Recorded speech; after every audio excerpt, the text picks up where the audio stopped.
3 sampai 5 menit setelah kejadian. 3 sampai 5 menit. Saya tidak tahu pasti. Kira-kira ya? Kira-kira 2-3 menit lah. 2 sampai 3 menit. Selanjutnya, dalam berapa waktu jedanya ketika saudara saksi membersihkan, mengamankan TKP tersebut?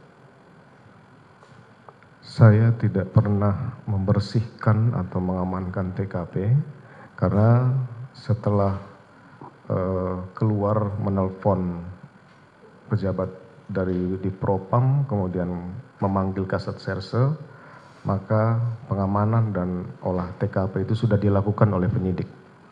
Baik, akan dibuktikan kemudian. Kemudian berapa jeda waktu ketika saksi memerintahkan para terdakwa obstruction of justice untuk merusakkan CCTV? Obstruction of justice yang di mana ini? CCTV. Kita tahu bahwa CCTV dirusak dan kita ingin tahu penjelasan saudara tentang rusaknya CCTV tersebut. Saya tidak pernah memerintahkan merusak CCTV.